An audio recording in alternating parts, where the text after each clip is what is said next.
Hey, what's up? Chef Billy Parisi here from billyparisi.com, and we are getting ready to hook up an amazing homemade focaccia bread, and we're doing it in partnership with Bob's Red Mill. Man, I absolutely love focaccia bread. It's awesome when used as an antipasto or an accompaniment to a main entree like pasta, or for the very best, as sandwich bread. If you've never had a muffaletta sandwich, I highly encourage you to get out today and try it because it is amazing. Focaccia bread as sandwich bread, dude, amazing. Focaccia bread's got a really cool history. It's sort of that missing link in between flatbread and pizza. So if you are a pizza lover, you can tip your hat to focaccia for bringing it to where it is today. And it's actually been around for a few thousand years, and if you do some research, you'll see that some of the Greeks claim that they came up with it, but you know what, I'm Italian. I don't mean to be biased here, but I'm gonna tip my hat to the folks up in Italy. And as I was doing my research for this recipe, it looks like focaccia really comes from that northwest corner of Italy known as Liguria. And if you look at the capital of Liguria in that region, it's Genoa. So maybe you've heard of focaccia genuese, sort of Genoan focaccia. It is incredibly popular in that area and all around Italy. It's super easy to make, but let's first prep up all the ingredients so the bread recipe comes together with ease. I'm gonna be measuring out first some Bob's Red Mill Artisan bread flour. This is hands down the best bread flour out there. Extremely high in protein for all those amazing glutinous bread doughs that you want to make. It's awesome. It's a game changer in the bread making game. So go ahead and measure it out. You know I'm using grams. I like to be specific. We're going to measure out a few other ingredients, some yeast, some salt, a little bit of water, and now let's make this bread. In a standing mixer with the hook attachment, what we're first going to do is add in some lukewarm water. Go ahead and sprinkle in some yeast. I like to give it just a little quick whisk, sort of just to mix all the ingredients together. It takes about, 3 to 4 to 5 minutes for the yeast to completely dissolve into the water. And at this point, what we want to do is add in that Bob's Red Mill Artisan bread flour, followed up by adding in some salt. Next, we're gonna add in some honey. A more traditional ingredient here would be barley malt syrup. If you can get your hands on honey, will work okay. If not, go ahead and pour in some olive oil.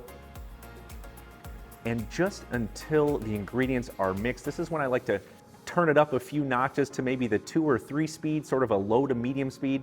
You want to knead it here for about 8 to 10 minutes until the dough completely comes together.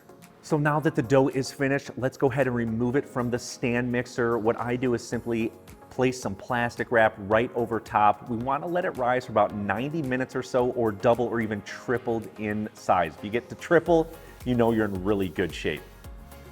When it has risen to that perfect desired amount, go ahead and come back. We're going to remove the plastic wrap. We can see that it's absolutely gorgeous. Now in a half sheet pan or a cookie sheet tray, what you want to do is drizzle on just a little bit of olive oil in the center. This is going to help keep the bread from not sticking, as well as brown up the bottom just a little bit. So once you pour it on that olive oil, go ahead and transfer the focaccia bread dough right to that sheet pan right on top of the olive oil, and stretch and pull and stretch and pull and get this focaccia bread dough to every little crack and crevice, every corner of this half sheet tray. You want it to be completely covered.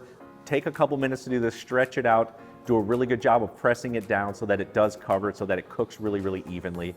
And at this point, what you want to do is simply add a clean linen towel to the top. We're going to let it rise for another 30 minutes. The dough looks absolutely perfect. Now is the fun part. We're going to get our fingers involved, or if you have sort of a round wooden spoon at the end there, you want to just sort of push down, make all these little divots, little dimples all over the bread. This is where that texture comes from if you've ever seen focaccia bread before. And now once you've done that, go over to the side really quickly. What we're going to do is whisk together some warm to hot water with a little bit of olive oil.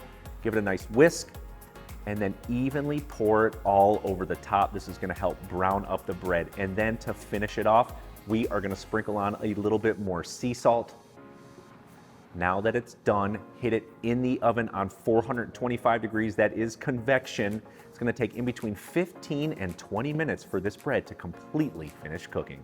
Okay, the focaccia bread is finished. It smells amazing in here. And because we're making focaccia al rosmarino, which really just translates to rosemary focaccia, I'm gonna be sprinkling the fresh rosemary all over the top at the end.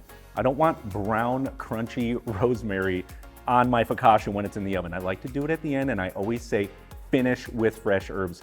Let's not wait any longer. Let's try it out. Super good. That little solution of water and olive oil that we put on at the end, that's what gives it that perfect golden brown crunch. This is super good. I've got a huge pot of soup to eat this at home with. We'll catch up with you all next time.